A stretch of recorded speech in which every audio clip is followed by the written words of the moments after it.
Hello student, good morning. How are you? चलिए start करते हैं। आज का अपना टॉपिक है perfectly inelastic collision in one dimension. Last videos में, पिछले वीडियो में आपने देखा elastic collision in one dimension. आज हम पढ़ते हैं perfectly inelastic collision in one dimension. Inelastic collision के बारे में देखिए क्या होता है। Loss of kinetic energy, loss of kinetic energy क्या होता है बेटा? जैसे आपके पास दो बॉल्स हैं, एक का मास m1 है, एक का मास m2 है। इसकी इनिशियल वेलोसिटी u2, इसकी इनिशियल वेलोसिटी u1। दोनों एक डायमेंशन में मूव कर रही है। आफ्टर सम टाइम दे कोलाइड, क्या हो जाती हैं वो? कोलाइड, टकराती है। और उसके बाद क्या होगा कि इन दोनों की velocity perfectly inelastic collision का जो एग्जांपल था वो आपने पढ़ा भी होगा, देखा। जैसे अगर हम किसी भी दीवार पे गीली मिट्टी के ढेले को मारते हैं तो वो मिट्टी उससे जाके चिपक जाती है, तो यानी कि लॉस ऑफ काइनेटिक एनर्जी। इन दोनों की आफ्टर कोलिजन कंबाइंड वेलोसिटी क्या हो जाती है? v कंसीडर कर लेते हैं। कंबाइंड वेलोसिटी क्या होगी? v। तो perfectly inelastic collision takes place and the two balls stick each other. दोनों बाल एक दूसरे से क्या होगी? स्टिक्स, चिपक गई एक दूसरे से। And move with the common velocity v। तो सबसे पहले हमारा उद्देश्य क्या होगा कि इनकी कॉमन वेलोसिटी फाइंड आउट करना।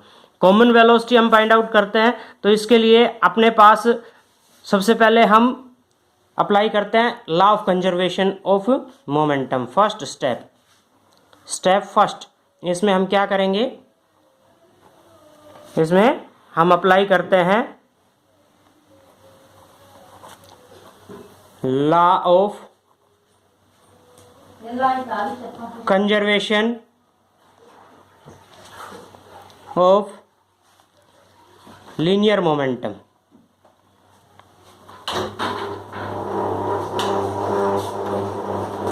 Law of conservation of linear momentum हम अप्लाई करते हैं। तो law of conservation of linear momentum क्या कहता है कि total momentum remain constant after and before collision. Before collision momentum क्या था? m1 u1 plus m2 u2 and total momentum after collision m1 v plus m2 v। Combined velocity क्या हो जाती है उनकी? v। तो अब यहाँ से हम v की वैल्यू फाइंड आउट कर सकते हैं। तो v इज इक्वल टू, यहाँ से क्या होगा, हम v की वैल्यू कॉमन ले लेंगे और ये नीचे आ गया। v is equal to m1 u1 plus m2 u2 upon में m1 प्लस m2। ये आ गई आपके पास combined velocity. This is the required expression for common velocity of the ball after collision in perfectly inelastic collision. Perfectly inelastic collision. Next step में, अगला जो step है उसमें हम क्या करेंगे? Loss of kinetic energy find out करते हैं। To find the loss of kinetic energy, kinetic energy का लॉस कितना होगा? तो देखिए kinetic energy before collision, collision होने से पहले काइनेटिक एनर्जी क्या थी? तो इसको यदि हम करते हैं तो 1/2 m1 u1 का स्क्वायर प्लस 1/2 m2 u2 का स्क्वायर। ये क्या आ गई आपकी? Total kinetic energy before collision and total kinetic energy after collision. Kinetic energy after collision, after collision क्या आएगी? 1/2 m1 v square plus 1/2 m2 v square. और यदि हमने क्या निकालना है? Loss of kinetic energy.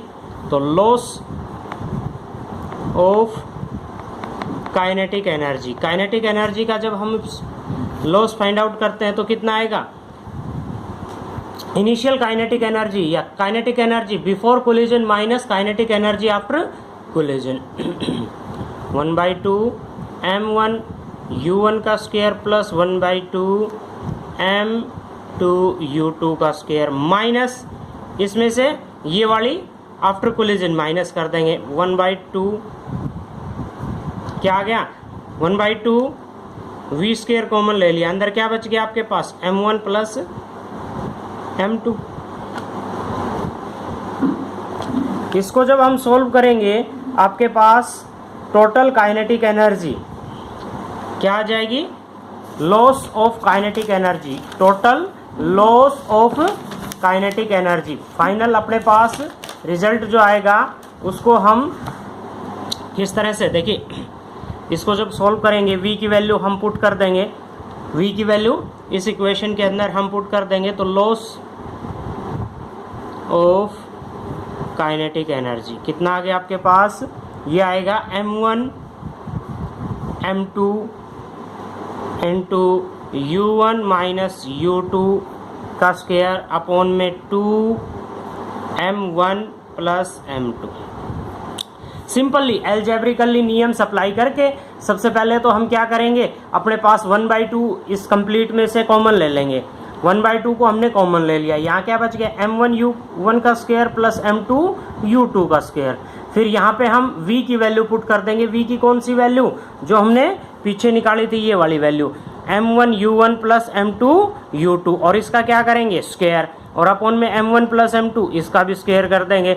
और जब हम इसको सोल्व करेंगे तो लॉस ऑफ काइनेटिक एनर्जी आपके पास क्या आ गया, m1 m2 into u1 minus u2 का square into 2m1 plus m2, ये आपके पास आ गया loss of kinetic energy in perfectly inelastic collision, perfectly inelastic collision के अंदर। अगला जो टॉपिक है वो हम पढ़ते हैं elastic collision in 2 dimension. Next topic आपके पास है elastic collision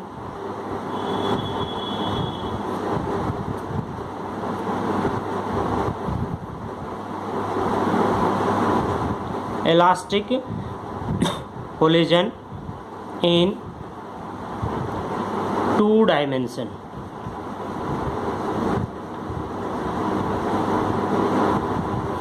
elastic collision in 2 dimension क्या होता है आपके पास, elastic collision in 2 dimension means there will be motion in 2 coordinates.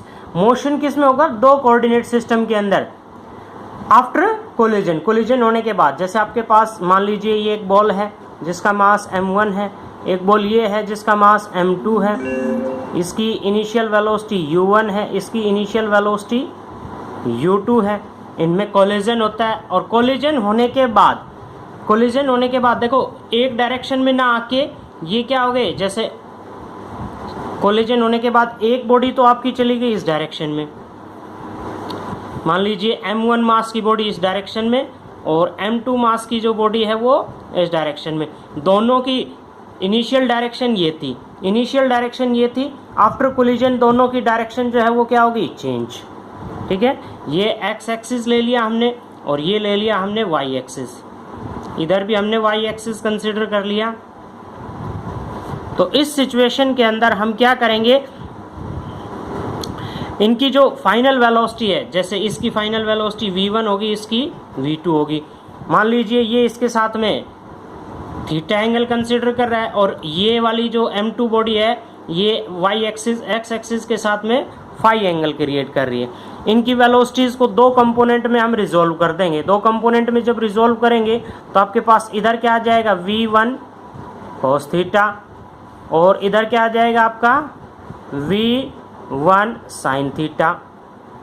इसी तरह सिमिलरली इधर ये इसकी वेलोसिटी को कंपोनेंट में रिजोल्व करेंगे तो v2 cos फाई और इधर क्या आ गया आपके पास v2 sin फाई।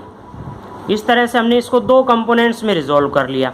अब हम दोनों ही एक्सिस के अंदर अलग अलग क्या अप्लाई करेंगे, law of conservation of momentum, law of conservation of momentum, law of conservation of kinetic energy, दोनों एक्सिस में अप्लाई करेंगे।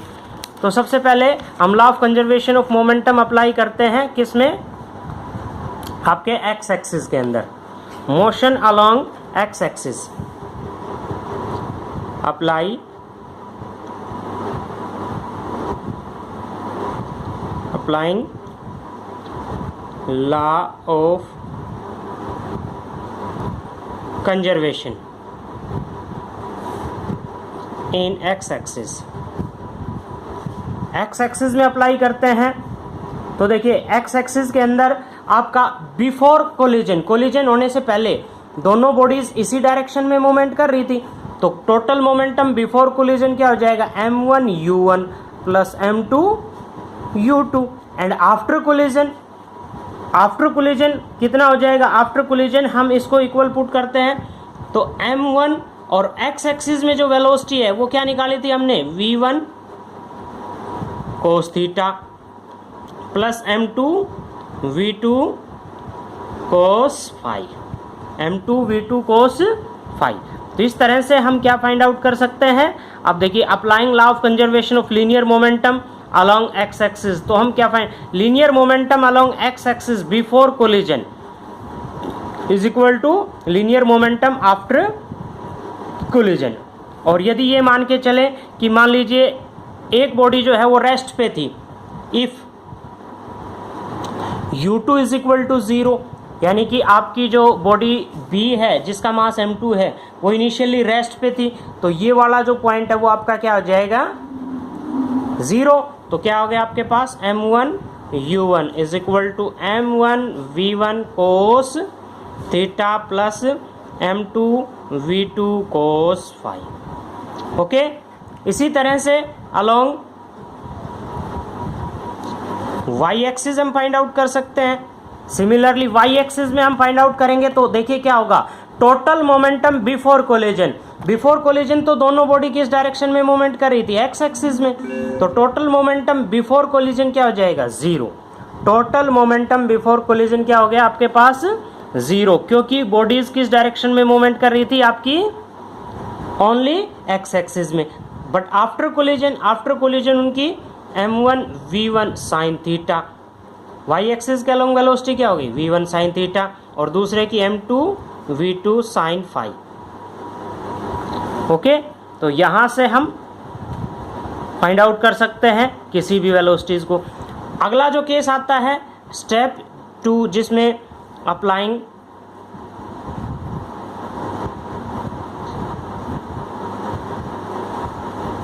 Law of conservation of kinetic energy, kinetic energy का लॉ अप्लाई करते हैं, तो जो काइनेटिक एनर्जी है, total kinetic energy elastic collision के अंदर, total kinetic energy before collision, total kinetic energy after collision क्या होगी आपकी इक्वल। तो total kinetic energy first case के अंदर आपका क्या हो जाएगा, आपके पास बिफोर कोलिजन 1/2 m1 u1 का स्क्वायर, 1/2 m1 u1 का स्क्वायर प्लस 1/2 m2 u2 का स्क्वायर। ओके, ये है आपकी total kinetic energy before collision. और total kinetic energy after collision, after collision क्या हो जाएगी, total kinetic energy 1/2 m1 v1 का स्क्वायर प्लस 1/2 m2 v2 का स्क्वायर, और हम इनको थीटा के अकॉर्डिंग फाइंड आउट कर सकते हैं। आफ्टर कोलिजन क्या होगी 1/2 m1 v1 का स्क्वायर प्लस 1/2 m2 v2 का स्क्वायर। और इफ यदि क्या हो बॉडी B जो है वो रेस्ट पे है, तो ये वाली टर्म क्या हो जाएगी आपकी 0, ये वाली टर्म क्या हो जाएगी आपकी 0। काइनेटिक एनर्जी बिफोर कोलिजन किसके बराबर 1/2 m1 u1 का square is equal to 1/2 m1 v1 का स्क्वायर प्लस 1/2 m2 v2 का स्क्वायर। इन इक्वेशंस को हम सॉल्व करके हम क्या वैल्यू फाइंड आउट कर सकते हैं, v1 v2 की वैल्यू फाइंड आउट कर सकते हैं, थीटा और फाई की वैल्यू हम डिटरमाइन कर सकते हैं। तो आपका ये जो चैप्टर था, आपकी जो यूनिट थी वर्क एनर्जी एंड पावर की, ये कंप्लीट। ओके, आपने इनके क्वेश्चंस सॉल्व करने हैं, और कोई भी प्रॉब्लम हो तो आप मेरे पास व्हाट्सअप कर सकते हो, मैसेज कर सकते हो।